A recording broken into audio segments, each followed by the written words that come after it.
The Afghanistan War, which began in 2001, eventually became America's longest war. What initially started as a swift military operation to dismantle al-Qaeda and remove the Taliban from power soon became a protracted and complex conflict, fraught with challenges and missteps.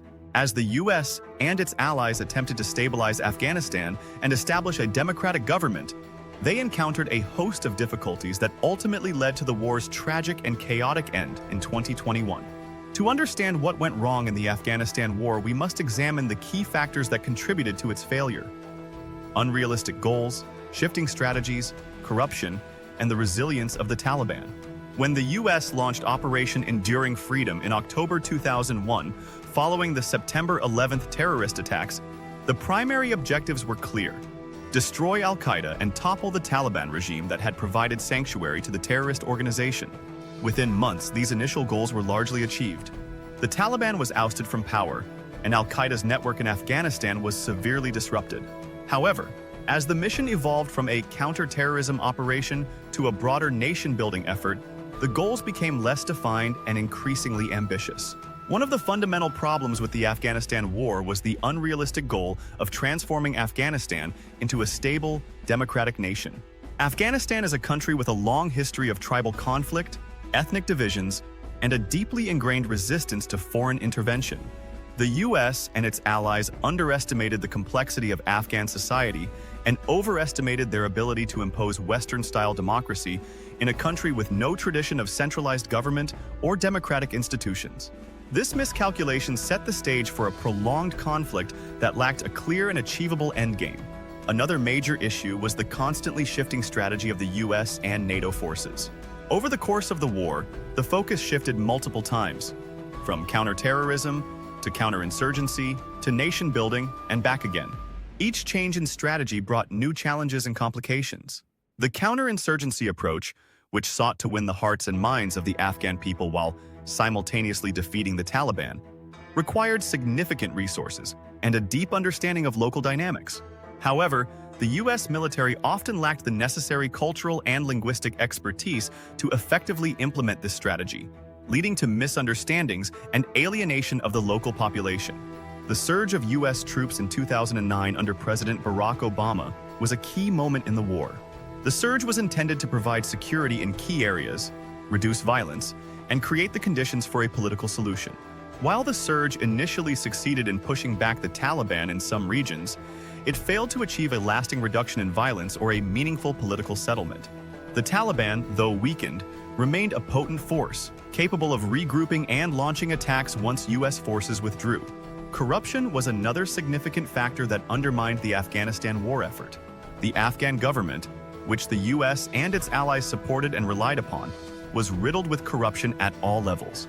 Billions of dollars in aid and resources were siphoned off by corrupt officials, warlords, and power brokers, weakening the government's legitimacy and effectiveness. The rampant corruption eroded the trust of the Afghan people in their government and in the U.S. mission. This lack of trust made it difficult for the Afghan government to build a stable and functional state, and it provided the Taliban with an opportunity to present themselves as a more just and effective alternative. The resilience and adaptability of the Taliban also played a crucial role in the outcome of the war. Despite being driven from power in 2001, the Taliban quickly regrouped and adapted their tactics. They exploited the rugged terrain of Afghanistan, using it to their advantage in guerrilla warfare. The Taliban also maintained strong support networks in Pakistan, which provided them with safe havens, resources, and recruits. The inability of the U.S. and NATO forces to eliminate these cross-border sanctuaries allowed the Taliban to sustain their insurgency for years. Furthermore, the Taliban's use of asymmetric warfare, employing roadside bombs, suicide attacks, and hit-and-run tactics, proved highly effective against the technologically superior but less agile U.S. and NATO forces. The Taliban's deep-rooted presence in rural areas, where they often had the support or acquiescence of the local population, made it difficult for foreign troops to establish lasting control over the countryside. The U.S. military, despite its technological superiority, struggled to counter these tactics effectively, leading to a costly and prolonged conflict. The withdrawal of U.S. and NATO forces from Afghanistan, which began in earnest in 2020 and culminated in the chaotic evacuation of Kabul in August 2021, exposed the fragility of the Afghan government and security forces. Despite years of training and billions of dollars in support, the Afghan National Army and police were unable to hold back the Taliban's rapid advance. The speed with which the Taliban recaptured the country shocked the world and underscored the failure of the US-led nation-building effort. The collapse of the Afghan government in 2021 also highlighted the limitations of US intelligence and planning. The rapid fall of Kabul and the chaotic evacuation of US personnel and Afghan allies revealed a significant miscalculation of the Taliban's strength and the Afghan government's weaknesses. The images of desperate Afghans clinging to US military planes as they took off from Kabul airport became a symbol of the war's tragic and ignominious end. The human cost of the Afghanistan war was immense. Over 2,400 US service members lost their lives, along with tens of thousands of Afghan civilians and security forces. The financial cost was also staggering, with estimates of US spending on the war reaching nearly $2 trillion. Despite this enormous investment of lives and resources, the end result was a Taliban-controlled Afghanistan, eerily similar to the situation that existed before the war began in 2001. In the aftermath of the war, many have questioned whether the US and its allies should have ever engaged in such a prolonged and costly conflict. The Afghanistan War serves as a sobering reminder of the dangers of mission creep, the difficulties of nation-building, and the limits of military power in achieving political objectives. It also highlights the importance of understanding the local context and the challenges of imposing external solutions on a complex and divided society. Looking back, the Afghanistan War was a conflict marked by flawed assumptions, shifting strategies, and missed opportunities. The initial success of the US mission in 2001 was quickly overshadowed by the difficulties of stabilizing and rebuilding a country that had been ravaged by decades of war. The inability to establish a stable and effective Afghan government, coupled with the resilience of the Taliban, ultimately led to the war's tragic and chaotic conclusion.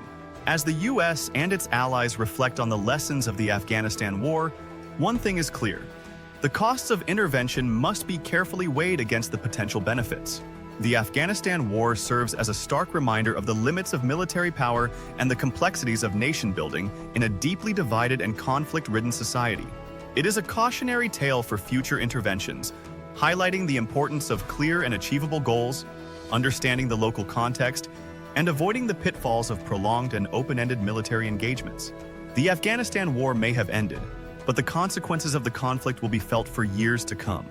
The return of the Taliban to power has raised concerns about the future of human rights, especially for women and minorities, and the potential for Afghanistan to once again become a safe haven for terrorist groups.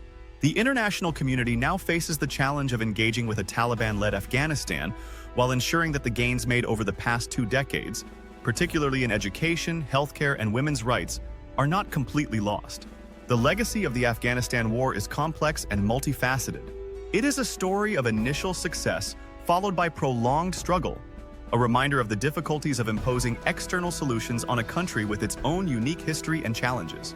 As the world looks to the future, the lessons of Afghanistan will be critical in shaping how nations approach similar conflicts and interventions in the years to come.